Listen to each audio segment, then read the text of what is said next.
Olá pessoal, bom dia, tudo bem com vocês? Mais um Café com Letícia para nós falarmos aqui sobre os enunciados do Conselho da Justiça Federal, que hoje nós vamos falar sobre dois enunciados extremamente importantes.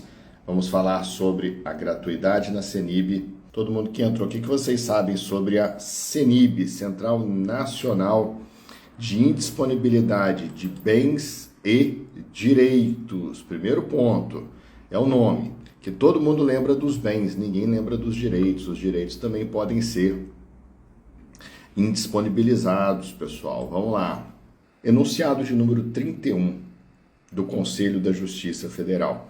Lembrando, pessoal, os enunciados, eles são doutrinários, por mais que eles tenham sido elaborados por um Conselho da Justiça Federal, eles são doutrina feita pelos tribunais. Então não é jurisprudência, nós não podemos utilizar como jurisprudência. Eles são doutrina, e como doutrina eles devem ser utilizados. Ok? Então vamos lá, pessoal. Enunciado de número 31. A gratuidade da Central Nacional de Indisponibilidades, prevista no provimento CNJ número 39 de 2014, refere-se ao uso da plataforma. Os atos de averbação e de cancelamento são cobrados por meio de emolumentos, exceto nas hipóteses legais de isenção. Gente, vocês não têm ideia de como que na prática essas questões da CENIB, elas são complicadas. Por quê? Existe realmente a gratuidade. O que é essa gratuidade? Todos os juízes, diversas autoridades administrativas, em todo o Brasil, eles possuem a possibilidade, a prerrogativa de utilizar a plataforma e de lá cadastrar indisponibilidades. Indisponibilidades que vão ser vistas nos cartórios de todo o Brasil. Como que funciona então? Imagina, eu estou em Senador Firmino, eu sou lá do cartório de registro de imóveis de Senador Firmino. Chegou lá para mim uma escritura pública em que o Joãozinho está vendendo um imóvel para Mariazinha, tá? Beleza. Quando o tabelião de notas vai fazer a escritura, ele tem a obrigação de consultar essa CENIB. O tabelião de notas, ele até pode lavrar a escritura pública se houver uma indisponibilidade contra o alienante, contra o vendedor. O registro de imóveis não. O registro de imóveis não pode, tá? Não pode registrar, obviamente. Então, o tabelionato de notas e o registro de imóveis, nós somos obrigados a consultar essa base pelo menos 2 vezes ao dia. Lá no cartório nós consultamos sempre pela manhã, sempre pela tarde e sempre que a gente vai fazer um registro, a gente faz uma nova consulta. Vai que apareceu uma indisponibilidade ali sobre aquela pessoa, né? Então essa é a forma como nós trabalhamos no cartório. Mas a obrigação legal é que nós consultemos esta base no mínimo 2 vezes por dia. Então, falei aqui, o Joãozinho está vendendo para Maria. Só que o Joãozinho, que agora está lá em Senador, ele já morou na belíssima cidade de São Luís, lá no Maranhão.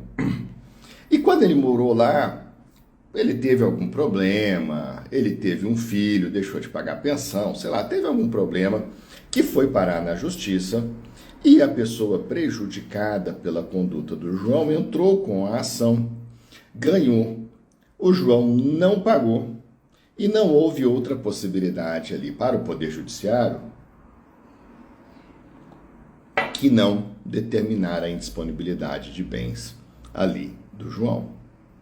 Essa indisponibilidade, o que o juiz lá de São Luís faz? Ele joga essa indisponibilidade na central e sobe.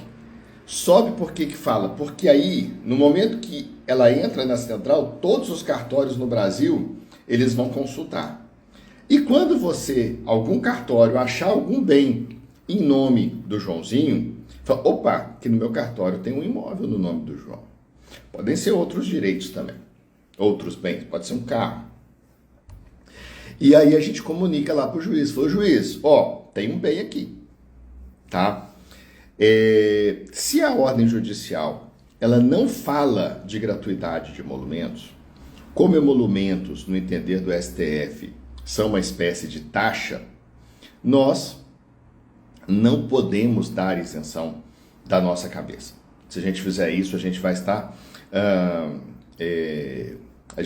cometendo um ato aí contra o sistema tributário nacional. Até porque em cima desses emolumentos, em cima dessa taxa, são pagos diversos tributos. Então, por exemplo, em cima dos emolumentos aí, eu pago o ISS para o município, eu pago a TFJ para o Tribunal de Justiça, eu pago o imposto de renda para o governo federal. Só falando aqui 3 básicas, né? Só para vocês verem como são pagos diversos as implicações. Então, por exemplo, como são as implicações disso. Eu não posso simplesmente não cobrar. Então, lá no cartório eu já tenho até um ofício pronto para essas situações. Falou, juiz, ó, ou determino o pagamento, já coloco o valor, já coloco a conta, o Pix, ou eu já ou você já coloca o valor, já coloca o Pix, peça para o interessado para pagar, ou me informe se existe uma gratuidade. Porque esse é um problema, na central ainda não existe como você colocar essa informação. Tá? Por quê? Colocando essa indisponibilidade ela vai para a matrícula. E aí ela fica pública para todos. Estou vendo a pergunta aqui do Alan. Né? Essa base é de acesso público, em caso de execução de títulos, pode ser requerido alguma indisponibilidade de bens ou pedido judicial. Né? Veja, apenas autoridades judiciais e algumas autoridades administrativas podem inserir dados nesta central. O seu acesso, Alan, ele não é público. Tá? O acesso a essa central ele não é público. Nós trabalhamos com algumas informações sensíveis aqui. Então, tabeliães, registradores podem, inclusive devem acessar a central, mas ela não é de acesso público. Tá? Então, colocando aqui. E estou vendo também que alguém está perguntando qual é o valor desses emolumentos. No caso aqui é o Mark Exchange, né? Não sei o nome da pessoa. Veja, vai depender da legislação de cada estado. Aqui em Minas, não passa de... Pensando em protocolo, mais o ato de averbação, não passa de R$100, tá? Para você inserir a indisponibilidade na matrícula ali do imóvel. Por isso, gente, só para vocês terem uma ideia aí de questões práticas, né? Quando eu fui para Senador Firmino, não por isso, querido, quando eu fui para Senador Firmino, havia pouquíssimas matrículas devidamente inseridas no sistema. E eu comecei a inserir essas matrículas no sistema. Por quê? Na hora que eu coloco lá o CPF do Joãozinho no meu sistema, o meu sistema ele já consulta a CENIB imediatamente, já verifica se existe alguma indisponibilidade daquele CPF ou não, daquele CNPJ ou não, e já me avisa na tela. Ó, não existe indisponibilidade contra esse CPF. Pá, beleza. Ou existe disponibilidade contra esse CPF, contra esse CNPJ. E aí a gente vai fazer o procedimento devido. Tá? Então existem diversas questões, diversos pontos que devem ser analisados e quando a gente vai analisar o funcionamento da central, apenas o acesso à central ele é gratuito. A inclusão ou cancelamento de dados na central, ele pode ser gratuito ou não, a depender do processo judicial. Se nesse processo judicial houve ali a concessão da gratuidade de justiça ou não. Isso é extremamente importante na prática, pessoal. Alguma dúvida sobre a CNIP, pessoal? Coloca aqui no chat para a gente ver, antes de a gente passar aí para o outro enunciado que nós vamos falar hoje aqui. Em regra, olha só do comprador? Não, Milene, exatamente o contrário. Em regra, a gente olha do vendedor, né? A gente vai olhar sempre do vendedor, porque é ele que está alienando um direito. Então, como no meu caso aqui, o Joãozinho estava vendendo para Maria. Se o Joãozinho ele tem uma disponibilidade no nome dele, eu não vou poder fazer essa compra e venda, ok? Não vou.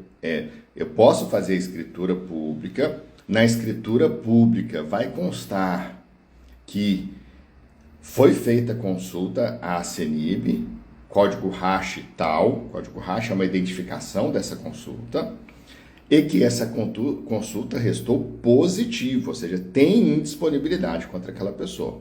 Na escritura pode. Agora, eu não posso efetuar o registro até que essa indisponibilidade seja cancelada.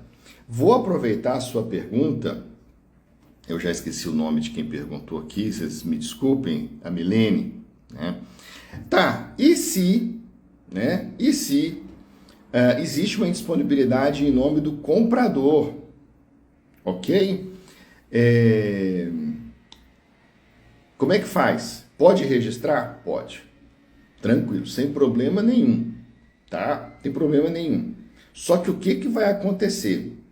Mesmo sem requerimento, e aqui nós temos uma exceção à arrogação,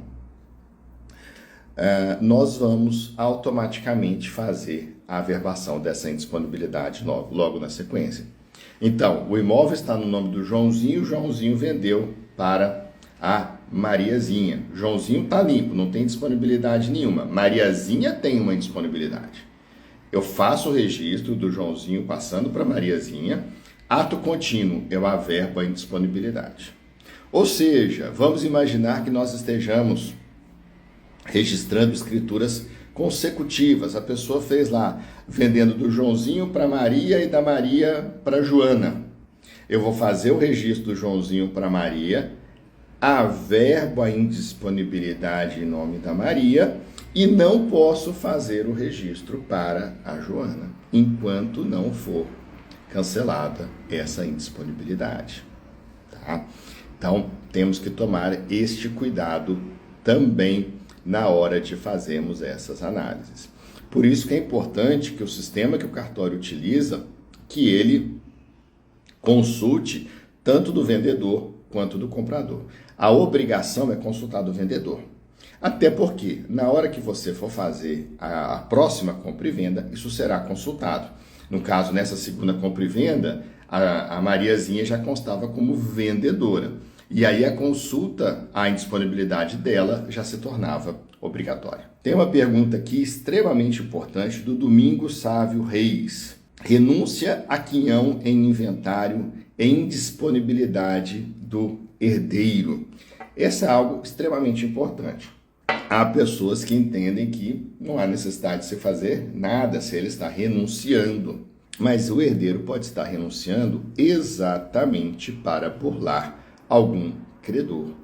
Então eu entendo que essas renúncias elas devem ser feitas com consulta à CENIB e obstadas se houver alguma indisponibilidade ali daquele herdeiro. Mas este tema, Domingos, ele não é pacífico, tá? A legislação não trata dessa questão específica, não trata mesmo assim dessa questão específica, mas pela possibilidade de prejuízos contra os credores, contra os credores, eu entendo que deva ser feita tanto a consulta quanto a averbação, no caso de haver uma indisponibilidade contra este herdeiro renunciante. Tranquilo, pessoal? Nenhuma dúvida, então, sobre a CENIB. Passemos, então, para falarmos de um tema também extremamente interessante, que é a cessão de direitos hereditários, enunciado de número 34. Cessão de direitos hereditários e alienação de bem individualizado em partilha. Extremamente interessante isso aqui, podemos trabalhar alguns conceitos com este enunciado. O que o enunciado 34 ele nos traz? Ele vai falar o seguinte, aspas, em atenção aos princípios da disponibilidade e da continuidade registral, a alienação de bens individualizados a terceiros, por ocasião da partilha, deve ser objeto de registro imobiliário autônomo, não se confundindo com a cessão de direitos hereditários. Bom, nós temos diversos conceitos aqui que merecem a nossa atenção. Primeiro deles, princípios da disponibilidade e da continuidade registral. O que é isso? O que a disponibilidade diz? A disponibilidade vai dizer que eu só posso dispor daquilo que eu tenho. Então, eu sou o proprietário pleno de uma matrícula, de um imóvel, ok? Eu posso dispor da propriedade plena deste imóvel? Ok, perfeitamente. Agora, eu sou usufrutuário de uma matrícula.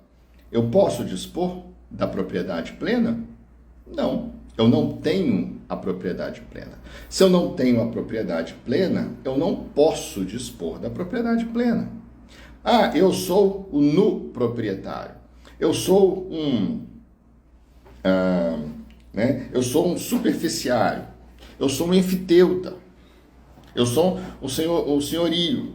Eu posso dispor da propriedade plena? Não, porque em todas essas situações eu não tenho a propriedade plena. Da mesma forma, eu sou condômino, eu tenho 10% daquela propriedade. Eu posso dispor, eu posso vender, eu posso doar 20% dessa propriedade? Não, eu não tenho 20% para doar. Então, o que está falando aqui é o seguinte, princípio da disponibilidade. Você só pode dispor daquilo que você tem. Ok? Maravilha. E quando você é herdeiro, você recebe, em regra, né, havendo outros herdeiros, você recebe um percentual daquele imóvel. Você não recebe tudo. Então, você, herdeiro, não pode vender aquele bem especificamente. Em regra, nós vamos falar daqui a pouco da possibilidade. Tranquilo? Continuidade registral. O que é a continuidade registral? Imagina que o bem está em nome do vovô e o neto está querendo vender este bem. Pode, exatamente pela continuidade registral, isso não é possível. Porque nós temos que obedecer a toda essa cadeia de transmissão. Ah, o imóvel era do vovô. Legal, o vovô faleceu? Faleceu. Foi feito inventário? Foi. Foi registrado? Não. Então vamos registrar.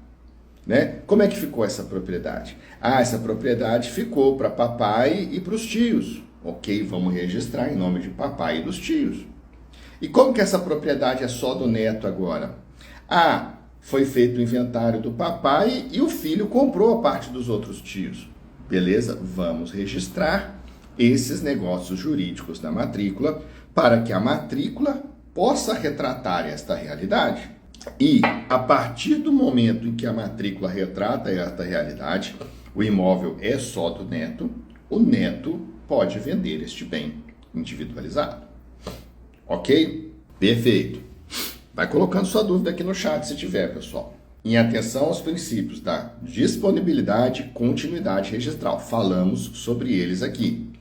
A alienação de bens individualizados a terceiros, na ocasião da partilha, deve ser objeto de registro imobiliário autônomo, não se confundindo com a cessão de direitos hereditários. Veja, a cessão de direitos hereditários... obrigado, Maurício, obrigado. A cessão de direitos hereditários, por exemplo, vamos imaginar aqui uma família com 4 filhos. Marido, esposa, ambos vivos, 4 filhos. Em regra, pais casados na comunhão universal de bens, e aí o pai faleceu. Normalmente, o que vai acontecer? 50% para a mãe, cada filho vai ficar com 12,5%. Um dos filhos pode ceder esses 12,5% para alguém? Pode, tranquilamente, tá? Problema nenhum.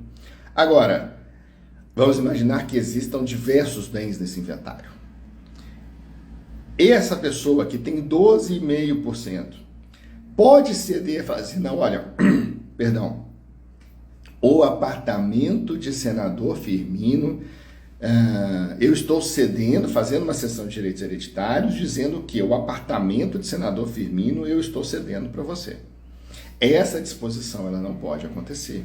Exatamente por quê? Porque, pelo menos ainda, eu não posso dispor deste bem, porque ele ainda não é meu. Ele até pode vir a ser meu. Ok, beleza, pode vir a ser, mas ainda não é. E pode não vir a ser também.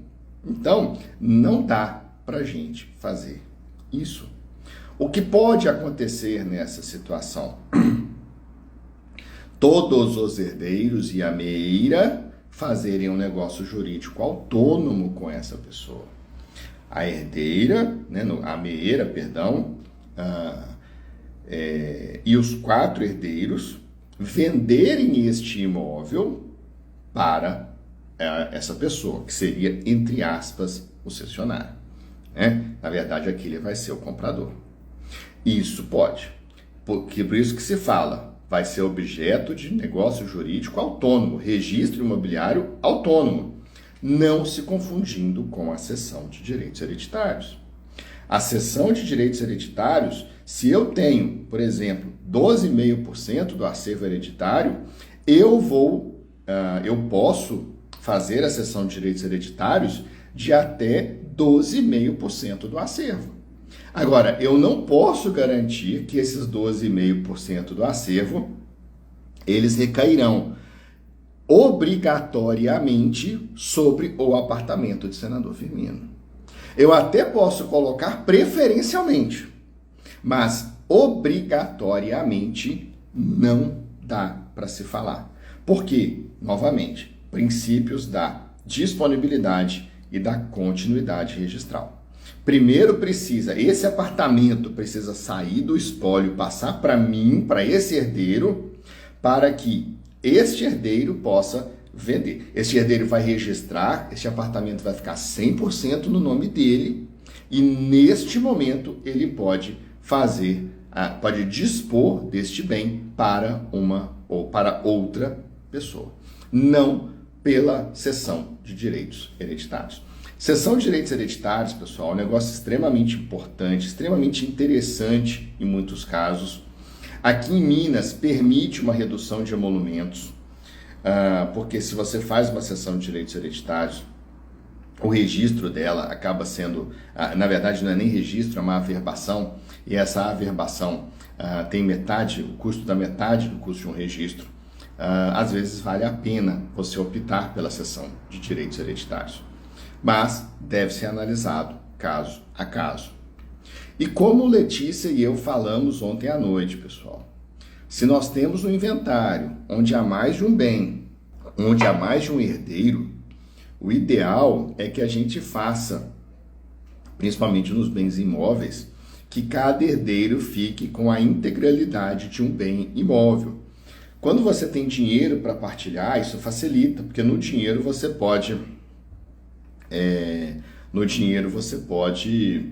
fazer as compensações, aquele que ficou com um imóvel de menor valor, pega um pouco mais de dinheiro e vice-versa, tá? Isso evita muito problema, como eu expliquei para vocês ontem, né? Lá no nosso lançamento. Acontece direto a pessoa chegar lá no cartório e falar, olha, tá aqui o inventário do papai, da mamãe, e a gente quer que o imóvel da cidade fique para minha irmã e a roça fique para mim. Foi perfeitamente. Aí você vai ler o título, lá tá falando, olha, 50%, né? O irmão ficou com 50% do apartamento, 50% da roça, a irmã ficou com 50% do apartamento, 50% da roça. Isso acaba sendo um problema porque, porque eu não posso registrar o título em desacordo com o que consta do próprio título. Eu preciso respeitar os termos daquele título. Esse é o ponto. Então, se lá no título está falando que ficou 50% para cada um, eu tenho que registrar 50% para cada um. Pô, Londe, mas aí eu não vou poder ficar com 100% daquele imóvel? Vai. O grande problema aqui é que você vai ter mais custos. Você vai ter que fazer, por exemplo, permuta dessas frações ideais. A irmã, né, vendendo, vamos colocar assim, o seu 50% na roça para o irmão, que no mesmo ato vende o seu 50% no apartamento para a irmã. E aí você vai pagar a escritura, você vai pagar ITBI e você vai pagar mais um registro de algo que poderia perfeitamente ter sido convencionado já direto lá na partilha. Esse é um ponto que talvez seja o ponto onde haja mais possibilidade de melhora no trabalho aí, na hora de fazer, de elaborar a partilha. Isso precisa ser deixado claro, tanto pelo interessado, quanto pelos profissionais que atuam. Ok? Pergunta do Alan Carvalho aqui. Não pode ser definido entre as partes amigavelmente? Pode, Alan, pode. Mas aí é que tá. Na sessão a gente não vai defender, não vai transmitir um bem específico. Aí você vai precisar fazer um negócio jurídico autônomo e um registro autônomo, tá? Então, por isso que é possível, só que não é obrigatório, é preferencial, ok? A verbação da cessão é feita na matrícula do imóvel preferencial, na verdade, deixa eu ver aqui, a Kemi, desculpa, fica difícil de ver aqui, tá? O que acontece? Isso vai ser decidido lá no inventário. A cessão de direitos especificamente, ela nem precisa vir para o cartório. Se ela estiver bem explicada no inventário, se ela estiver bem explicada no formal de partilha, ela não precisa vir para o cartório de registro de imóveis. Eu, muitas vezes, sou obrigado a pedir a cessão, a escritura pública de cessão de direitos hereditários, para entender o que aconteceu ali. Porque muitas vezes eu não consigo entender pela leitura da escritura de inventário ou pela leitura do formal de partilha, tá? Mas esse não é um título que vem para o cartório, ao menos em regra. E aí, então, isso vai ser feito lá na própria escritura de inventário ou no próprio formal de partilha. E aí isso já vem definido em qual imóvel isso aconteceu. Isso é definido lá no inventário, no formal. E vem para registro. Então aí eu vou averbar no imóvel em que isso efetivamente aconteceu, em que essa cessão efetivamente aconteceu. Tá, aqui. Imóvel Castelo. No caso, não tendo dinheiro, a diferença de imposto torna mais oneroso. Sim, é verdade. Só que você tem que pensar o seguinte, você vai pagar um pouquinho mais de imposto ali, você vai pagar o ITCD doação, né, além do ITCD causa-mortes, mas você vai evitar escritura, ITBI, e o ITBI praticamente vai compensar o ITCD, né? Então você vai evitar escritura e registro, tá? Fazer assim para ficar, né? Então você vai evitar escritura e registro desse novo negócio. Talvez seja interessante, deve ser analisado, Castelo, deve ser analisado caso a caso, ok? O Pedro George, muito prática e didática a dica de divisão com individualização. Obrigado, querido. A Kelly Espíndola, no caso de único herdeiro, foi feito e registrado inventário extra. O herdeiro quer vender o apartamento de Santos, um dos bens herdados. Veja, se já foi feito e registrado o inventário, basta fazer a escritura de compra e venda, tá, Kelly? Basta fazer a escritura de compra e venda e já faz a transmissão aí para a transmissão aí para o comprador, ok? Pedro, só agora pela manhã pude assistir a aula do dia 12. Que bom que você está assistindo, né? Domingos, o que deveria constar no título para não ocorrer tal permuta? Por exemplo, Domingos, vamos lá, vamos dar um exemplo prático aqui. Marido, mulher, 3 filhos, ok? 4 bens. 4 bens imóveis mais dinheiro. Os bens imóveis, um no valor de 800 mil, o outro no valor de 900 mil, um outro no valor de 1 milhão, o outro no valor de 1 milhão e 100.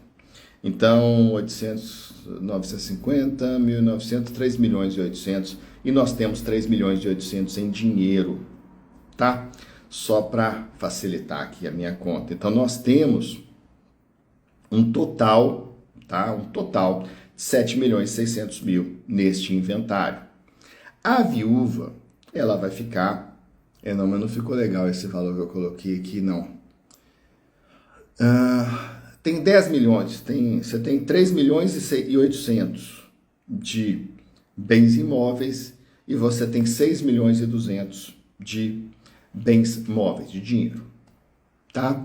Então a viúva, ela vai ficar com o dinheiro, ela vai receber, ela tem direito a 50%, ela vai receber 5 milhões, né? Era 10 milhões total? 10 milhões. Vai receber 50% só em dinheiro. Ok? Possível? Possível. Né? Ela tem uma pensão que garanta lá a sobrevivência dela tranquilamente. Beleza? Beleza. Então passamos aí para cada um dos filhos. Cada um dos filhos vai ter direito a 1.250.000. Concorda? Então aquele filho que pegar o apartamento de 800 mil, o imóvel de 800 mil, ele pega 450 mil em dinheiro, ele pega um pouco mais em dinheiro. E isso tem que constar no título. Olha, o acervo hereditário, composto de quais bens? Imóvel 1, tal. Imóvel 2, tal. Imóvel 3, tal. Imóvel 4, tal. Dinheiro, tanto. Beleza. Dos herdeiros, da meeira, consta lá a qualificação da meeira. Dos herdeiros, consta a qualificação dos herdeiros. A meeira caberá 5 milhões de reais no dinheiro descrito no item tal. Beleza. Ao herdeiro número 1, caberá o apartamento de 800 mil, mais 450 mil em dinheiro. Fechou 1.250.000 que ele tinha direito. Ao herdeiro número 2, caberá o apartamento de número 2, o imóvel de número 2, que valia 900 mil no nosso exemplo aqui, mais 350 mil reais em dinheiro, totalizando 1.250.000. O mesmo para o herdeiro 3, o mesmo para o herdeiro 4. Ok? Tranquilo, pessoal. Sim, não tem nada demais. Quem foi que perguntou aqui foi o Domingos. Não tem nada demais, é simples. O grande problema, o Domingos, é que já existe, é quase um costume jurídico de colocar, né, nesse caso nosso aqui, o imóvel 1 vai ficar 12,5% para o herdeiro 1, 12,5% para o herdeiro 2, 12,5% para o 3, 12,5% para o 4, 50% para a meieira. O imóvel 2, a mesma coisa. 3, a mesma coisa. E na hora que isso chega lá no RI, eu não posso registrar de forma diversa. Esse é o ponto. É deixar claro no título como que vai ser feita essa divisão.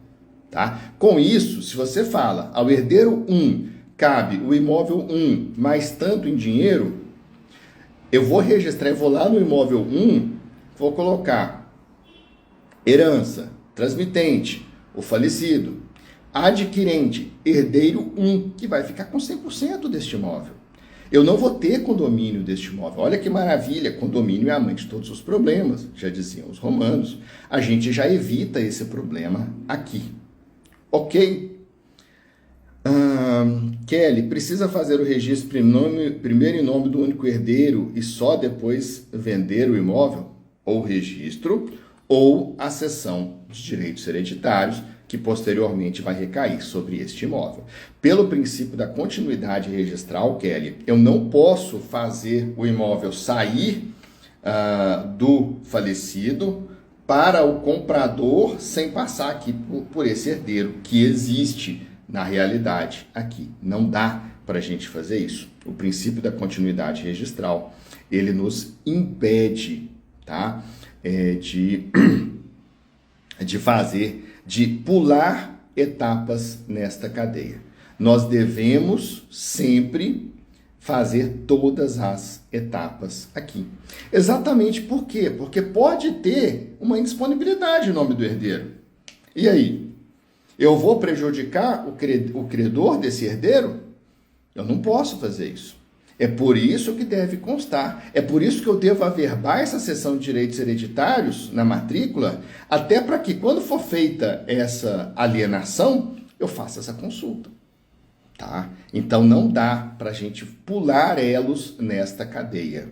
Aqui no registro de imóveis, um ponto que a gente pega bastante é esse. A gente tem que seguir passo a passo. Tá bom? A Lore Brandão, a cessão pode ser revertida, por exemplo, mãe cede imóvel e depois pega de volta. Olha, depois que você averbou essa cessão lá no registro de imóveis, ou você cancela esse título por algum motivo, ou você vai ter que fazer um outro título voltando isso aí. Então aí seria a filha doando para a mãe, a filha vendendo para a mãe, alguma coisa do tipo. A Kelly continua a pergunta, mas já foi respondida, né, Kelly? Não tem jeito, realmente não tem jeito. Elizabeth, bom dia, comprei uma casa no inventário, só o inventariante assinou, paguei o valor e há 1 ano estou pedindo a escritura e eles mandaram falar com o advogado, que disse que tem que esperar terminar o inventário.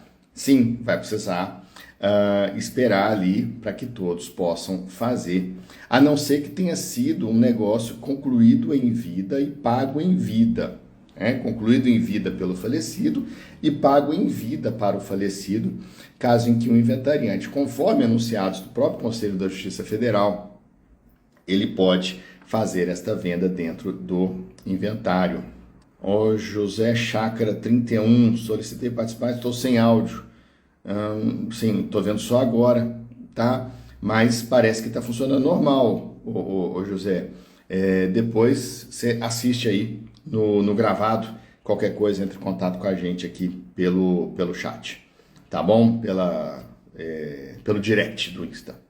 Advogado Vicente, estou com uma escritura de cessão de direitos e não consigo encontrar todos os herdeiros, que são muitos, para fazer o inventário. O que fazer?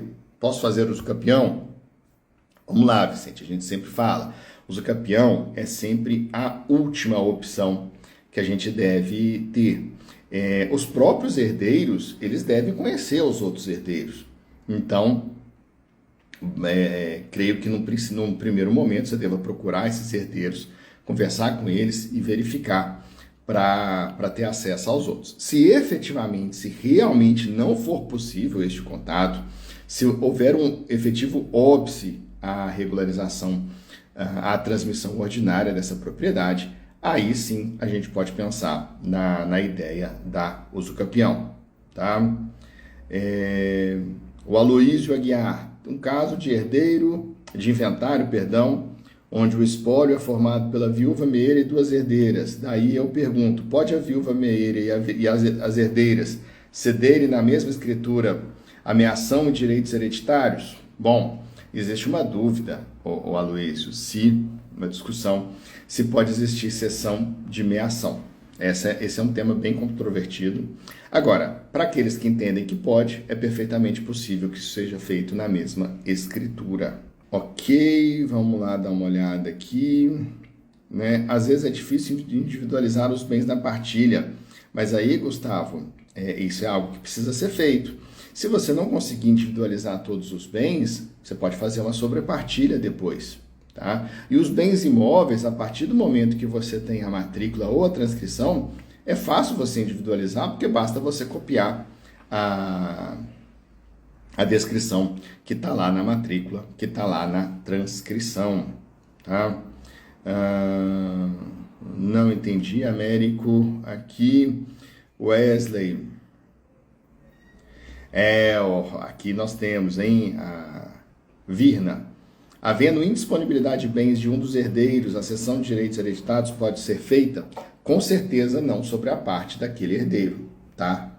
Nós teremos que garantir os direitos aqui dos credores que procederam ali à averbação da indisponibilidade, ok?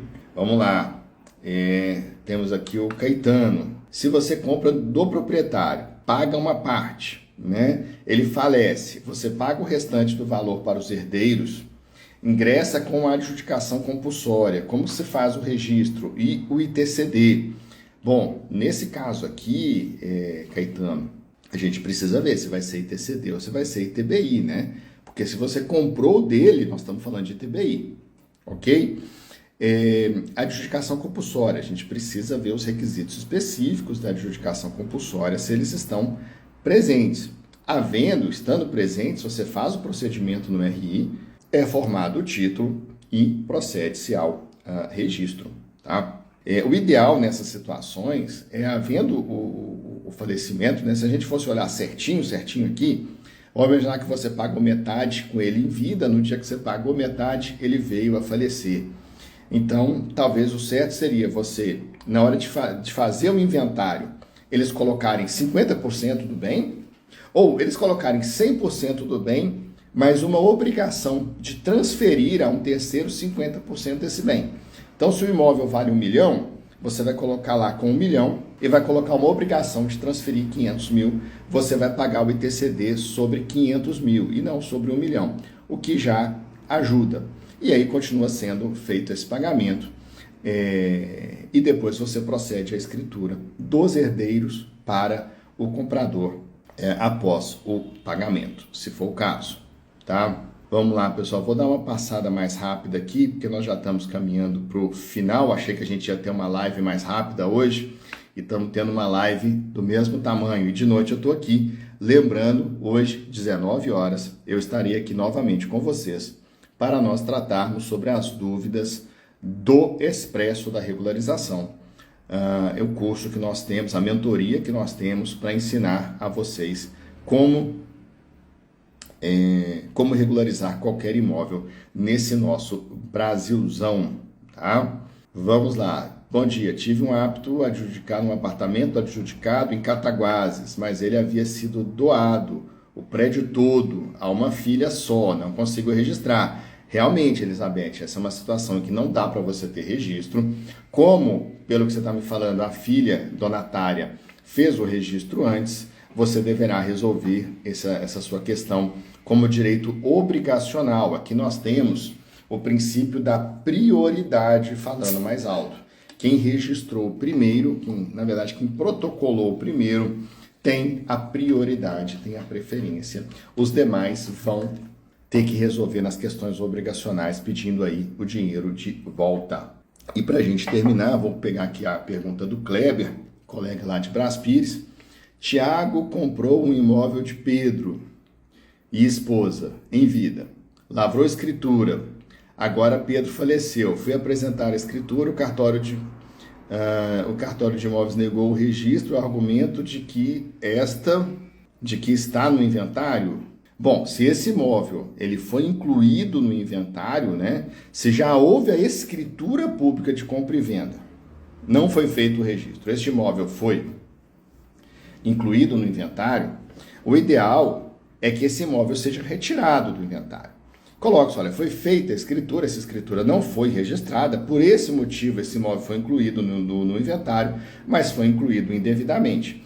Como já foi feita a escritura, não importa que o vendedor já tenha falecido, essa escritura pode ser registrada. Mas esse bem deverá ser, sim, retirado do inventário. E sim, é obrigatória a ata notarial na adjudicação compulsória. Esse item foi vetado pelo presidente, mas depois o veto foi derrubado. Então, sim, a ata notarial é um item obrigatório na adjudicação compulsória. Gustavo, a escritura de cessão de direitos hereditários possibilita que o cessionário promova o inventário sozinho. Perfeito. Prof, o apartamento de Cataguases não tem escritura nem do prédio. Como posso fazer? Bom, vamos lá, Elizabeth, para a gente terminar aqui. Nesse caso, a gente vai ter que resolver toda essa situação. Então, o terreno tem matrícula? Não sei. né? Se o terreno tem matrícula, vai precisar ser feita a instituição de condomínio, não vai precisar de incorporação imobiliária, porque esse prédio já está feito, não é? Mas vai precisar ser feita a instituição de condomínio, abertura das unidades de todos os apartamentos, eventualmente vagas de matrícula, etc., para que depois você faça a regularização unidade por unidade, ok? Se esse imóvel ainda não tem matrícula, se esse imóvel está transcrito, você vai precisar abrir a matrícula, ou se esse imóvel nem mesmo transcrição tem, a gente vai precisar abrir a matrícula deste imóvel para, nesta matrícula, fazer a instituição de condomínio, abrir todas as unidades e, então, resolver regularizar estas unidades. Tranquilo, pessoal? Então, pessoal, hoje nós falamos a respeito das gratuidades na CENIB, na Central Nacional de Indisponibilidade de Bens e de Direitos, bem como falamos da cessão de direitos hereditários e da alienação de bem individualizado em inventário.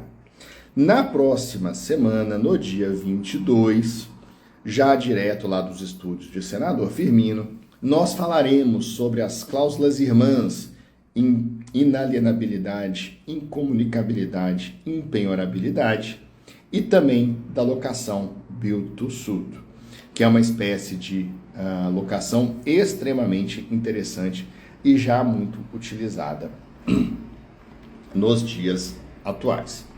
Com isso, eu agradeço aos senhores aí pela paciência, pela companhia de vocês, pelos comentários positivos que a gente vê aqui. Se teve alguma dúvida, entra lá, pode mandar no Insta aqui da Letícia, ou entra lá no meu Insta também, Londe_Carlos, e coloca lá que a gente responde, na medida do possível, as dúvidas aí de vocês. Tá bom? Pessoal, um grande abraço, fiquem todos com Deus, e, se Deus quiser, hoje à noite, 19 horas, vamos tirar dúvidas sobre a mentoria. Caso você esteja nessa vibe de regularizar, de ser a referência na regularização imobiliária aí na sua região, entre em contato com a gente. Nós estamos com condições, pessoal, imperdíveis por aquilo que a gente está oferecendo lá na mentoria.